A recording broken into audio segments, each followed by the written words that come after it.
Good afternoon students.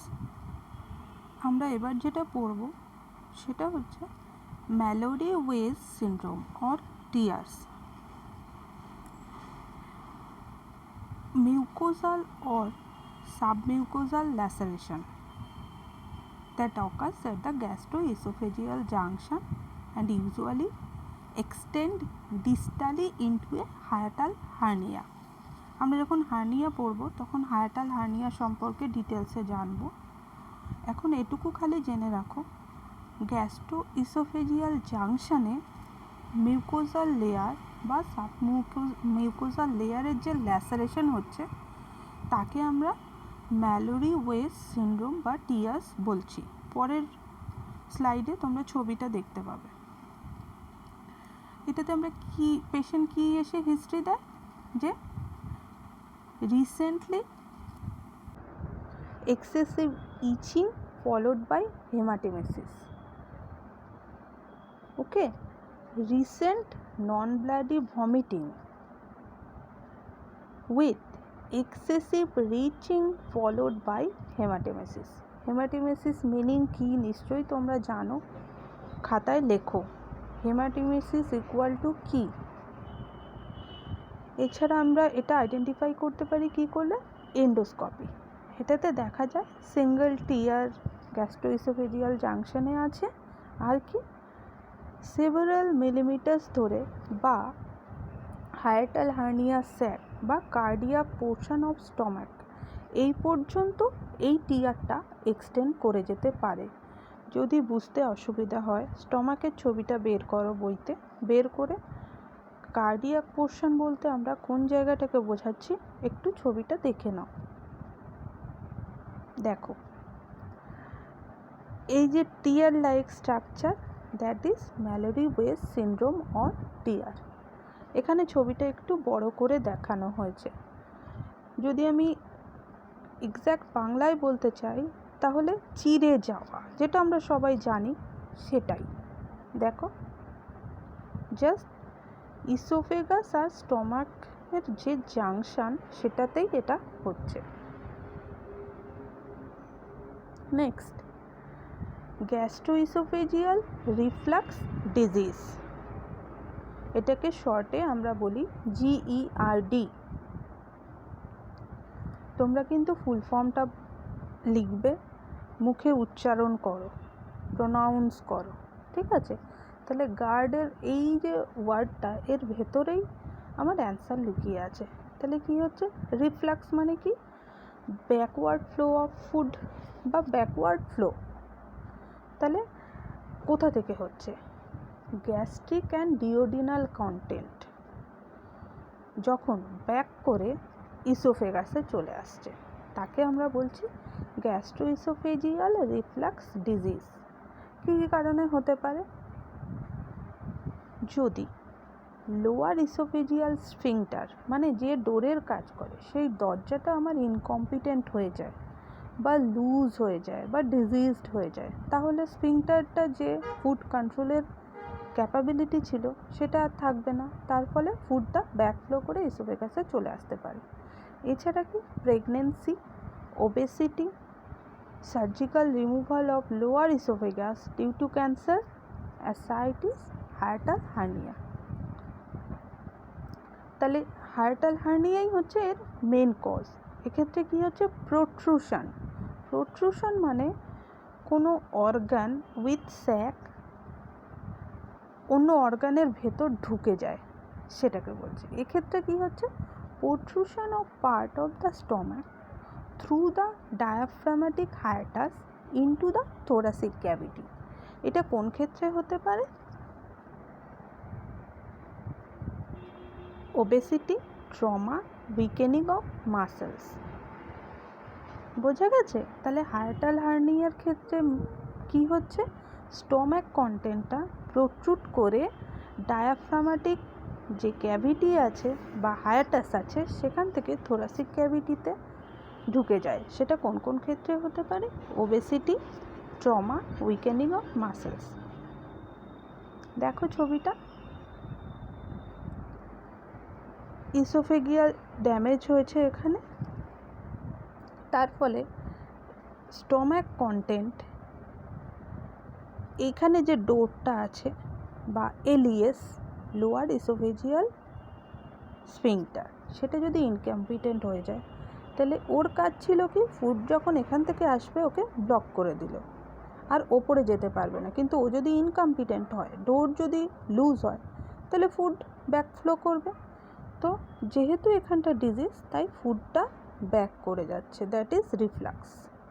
Hiatal hernia, এখানেও দেখো same, স্টমাকের কিছু পোর্শন প্রচুর করে আমার ডায়াফ্রামাটিক যে হায়াটাস সেখান দিয়ে ইসোফেগাসে চলে যাচ্ছে।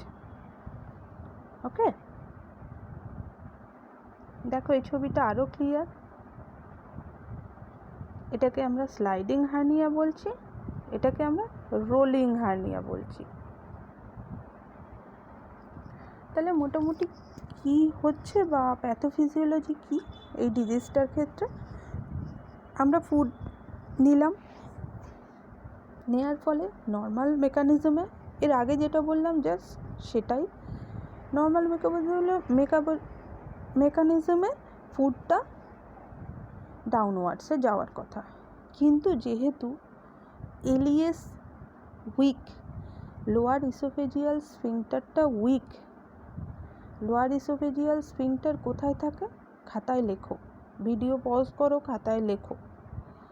তখন লোয়ার ইসোফেজিয়াল স্ফিংটারটা রিল্যাক্স করার ফলে ও ফুডটাকে স্টমাকে যেতে দিচ্ছে, কিন্তু ওখানে আটকে রাখতে পারে না, ফুডটা তখন ব্যাক করে, যার ফলে ইসোফেগাসে আবার ফুডটা চলে আসে, এই জন্য রিফ্ল্যাক্স হয়।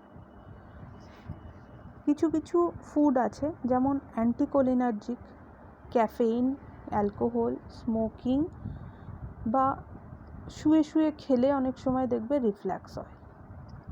এই সমস্ত কারণের জন্যে রিফ্ল্যাক্স হতে পারে। দেখো, স্টমাক কন্টেন্ট চলে এসেছে, আমার লোয়ার ইসোফেজিয়াল স্ফিংটার ব্লক করে দিয়েছে। ও যদি লোয়ার ইসোফেগাস যে স্ফিংটার, যেই ডোর ওপেন করলো, সঙ্গে সঙ্গে ফুডটা ব্যাকফ্লো করে ইসোফেগাসে চলে এলো। একই কথা বারবার বলছি, প্লিজ প্লিজ মনে রাখো, দরকার হলে ছবি এঁকে খাতায় রাখো। তাহলে ম্যানিফেস্টেশন বা পেশেন্ট কি কমপ্লেন করবে আমাদের কাছে এসে, হার্ট বার্ন, তাকে আমরা অন্য নামে কি বলতে পারি, পাইরোসিস, এটাই মেন সিমটম। বার্নিং সেন্সেশন কোথায়, বিলো দ্য স্টারনাম, নিজের স্টারনাম ফিল করো, তাহলে বুঝতে পারবে পেশেন্ট কোন জায়গাটা দেখাতে পারে। সেটা এই পেনটা রেডিয়েট করছে কোথায়, ব্যাকে বা নেকে। আর এছাড়া কি, কন্টিনিউ পেশেন্ট একটা সাওয়ার রিগার্জিটেশন, মানে একটা টক ঢেকুর বা গ্যাস্ট্রিক কন্টেন্ট সবসময় মুখের মধ্যে ফিল করবে বা মুখে আসতে থাকবে, যেহেতু রিফ্ল্যাক্স হচ্ছে সেজন্য। তাহলে মোটামুটি আমরা ম্যানেজমেন্ট কি বলতে পারি, লিকুইড অ্যান্টাসিড। লিকুইড অ্যান্টাসিড আমরা কখন দেব, before 1 hour of meal and 3 hours after meal and at bed time. এছাড়া যদি হার্টবার্ন হয় তাহলে তখনও দেওয়া যেতে পারে। আর অ্যান্টাসিড আমরা কেন দিচ্ছি, গ্যাস্ট্রিক যে অ্যাসিডিটি সেটাকে কমানোর জন্য। এলিএস কন্ট্রাকশনকে যদি আমরা বাড়িয়ে দিতে পারি, কি কোন কোন মেডিসিনগুলো পারে, ইউরেকোলিন, মেটোক্লোপ্রামাইড হাইড্রোক্লোরাইড, তোমরা মনে হয় ওয়ার্ডে পেয়েছো, রেগল্যান নামে। খাওয়ার, পেশেন্টকে ফুড দেওয়ার আধ ঘন্টা আগে আমাদের মেডিসিনটা দিতে হবে। এছাড়া বেড টাইমেও দেওয়া যেতে পারে। এছাড়া ফিজিশিয়ানস অর্ডার ওয়াইজও আমরা দেব। H2 রিসেপ্টর ব্লকার, সেগুলোর মধ্যে কি কি পড়ছে, র্যানিটিডিন, ফেমোটিডিন। সিভিয়ার রিফ্ল্যাক্সের ক্ষেত্রে এটা কাজে লাগে। এ কী করে, গ্যাস্ট্রিক অ্যাসিড সিক্রেশনটাকে কমিয়ে দেয়, যার ফলে যে ইরিটেশন ছিল, গ্যাস্ট্রিক ইরিটেশন, সেটা কমে যায়।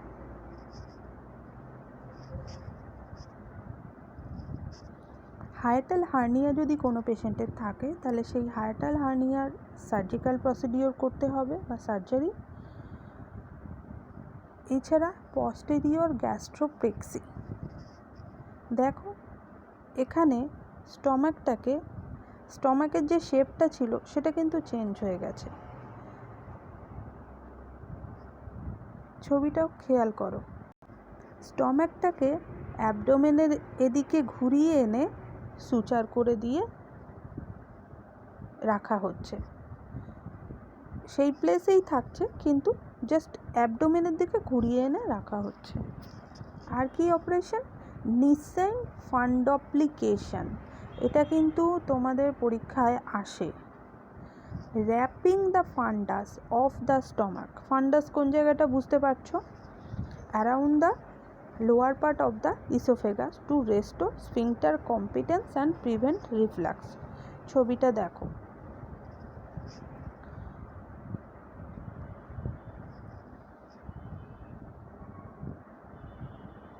এই যে হায়াটাল হার্নিয়া সেটাকে ব্যাক করিয়ে স্টমাকে আনা হলো, হায়াটাসটাকে টাইট করা হলো আর স্টমাকটাকে রিপ্লেস করা হলো।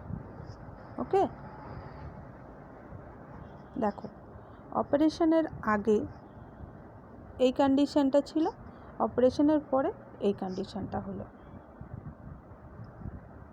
তাহলে নার্সিং ইন্টারভেনশনের ক্ষেত্রে আমরা স্পেশালি এই পেশেন্টকে কী অ্যাডভাইস দিতে পারি? High protein low fat diet খাবে যাতে লোয়ার ইসোফেজিয়াল স্ফিংটারের প্রেশারটা কমে। আর কি এমন ফুড খাবে না যেগুলো কন্টেন করে কি ক্যাফেইন বা coffee, tea, colas, chocolate, alcohol etcetera. Small অ্যামাউন্টে ফ্রিকোয়েন্টলি খেতে থাকবে। এছাড়া কিছু কিছু জিনিস অ্যাভয়েড করবে, সেগুলো কি? স্মোকিং, খাওয়ার অন্তত 2-3 ঘন্টা সুপাইন পজিশনে থাকবে, বেন্ডিং ওভার মানে বেন্ড করে বেশিক্ষণ থাকবে না, বেন্ড করবেই না, অ্যাভয়েড করবে। যেমন জলের বালতি নিয়ে বসা বা ঝুঁকে পড়া, সোজা কথা বেন্ডিং ওভার ইকুয়াল টু ঝোঁকা কাঁধ যেগুলো আছে, বারবার উঠে দাঁড়ানো, বসা, স্ট্রেনার্স এক্সারসাইজ, এইগুলোকে বলছি। লিফটিং হেভি অবজেক্ট, 2টো জলের বালতি ক্যারি করা, এগুলো করা যাবে না। টাইট বেল্টস বা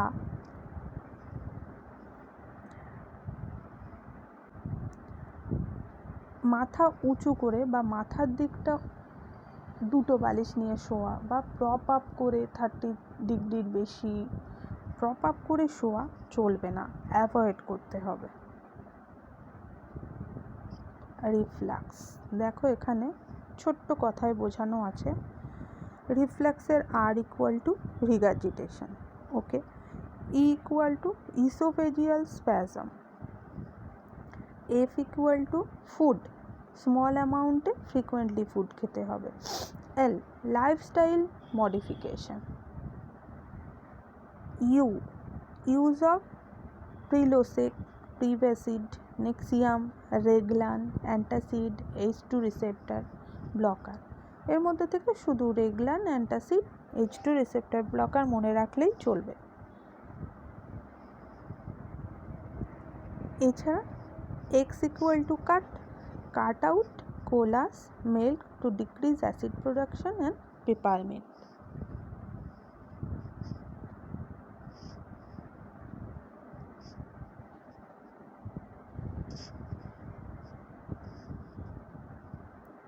তাহলে মোটামুটি দেখো স্মল ইন্টেস্টিন ডিজিজ আর লার্জ ইন্টেস্টিন ডিজিজ, কিছু এখানে ডিজিজ নামগুলো খালি দেওয়া আছে, নিজেরা প্রোনাউন্স করো, ভিডিওটা পজ করো। এটা কিসের ছবি? গ্যাস্ট্রোস্টোমি। ছবিটা ভালো করে খেয়াল করো।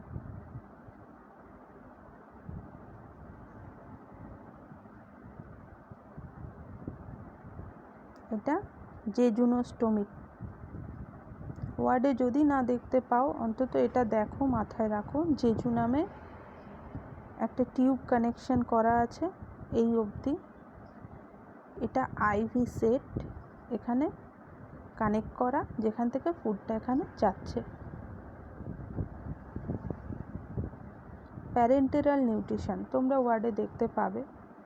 যে পেশেন্ট ডিপ কোমাতে থাকে বা ডিপলি আনকনশিয়াস তাদের ক্ষেত্রে প্যারেন্টেরাল নিউট্রিশন মানে আইভি নিউট্রিশন দেওয়া হয়, সেটা সেন্ট্রাল লাইনেই দিতে হয়। TPN যাকে বলে total parenteral nutrition.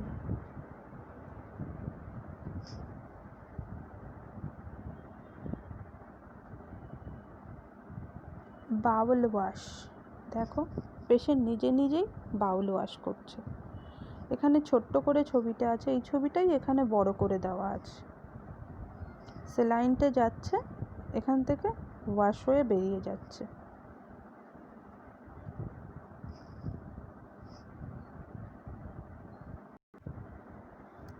জুলিঞ্জার Ellison syndrome, এটার মানে হচ্ছে large amount of excess acid. Acid বলতে এখানে কি হাইড্রোক্লোরিক অ্যাসিড, যেটা আমাদের যে হরমোন গ্যাস্ট্রিন আছে ওর ইনস্ট্রাকশানে ওভার প্রোডাকশন হচ্ছে। তার ফলে কি হচ্ছে গ্যাস্ট্রিক আলসার। এই যে গ্যাস্ট্রিক আলসারটা হচ্ছে বা ওভার প্রোডাকশন অফ গ্যাস্ট্রিন, এটা কেন হচ্ছে? প্যাঙ্ক্রিয়াস বা ডিওডেনামে যদি কখনো টিউমার বা ম্যালিগন্যান্ট টিউমার হয়, তখন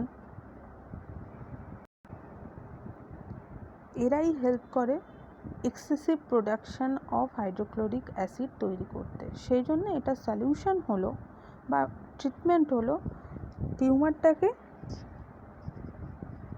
এক্সিশন করে বার করে দেওয়া, যাতে আলসার বা তার রেকারেন্সটা কমে যায়। কার্লিং আলসার, তাহলে কি বোঝা যাচ্ছে এটা থেকে? যে এটা একজন ব্যক্তির নাম, তার নাম অনুসারে কখনো আমরা একে কার্লিং আলসার বলবো না, কার্লিংস আলসার। উনি কি বলেছিলেন? এটা এক ধরনের অ্যাকিউট পেপটিক আলসার, ডিওডেনামে হয়। এটা কিসের কমপ্লিকেশন? সিভিয়ার বার্নের ক্ষেত্রে যখন গ্যাস্ট্রিক মিউকোসাতে স্লাফিং হয় বা নষ্ট হয়ে যায়, সরে যায়, তখন প্লাজমা ভলিউম ডেফিসিট হয়। সেক্ষেত্রে এই কার্লিংস আলসার অ্যাকিউট একটা কন্ডিশন তৈরি করে, একেই বলছে কার্লিংস আলসার। ঠিক আছে, তাহলে এটুকু মোটামুটি আলসার আমরা কমপ্লিট করলাম। 2-4টে মনে হয় নোট দিয়েছি বা টাস্ক আছে, সেটা লিখে 6টা যে গ্রুপ আছে গ্রুপ ওয়াইজ একজন করে অ্যান্সার আমাকে হোয়াটসঅ্যাপ করো। বাই।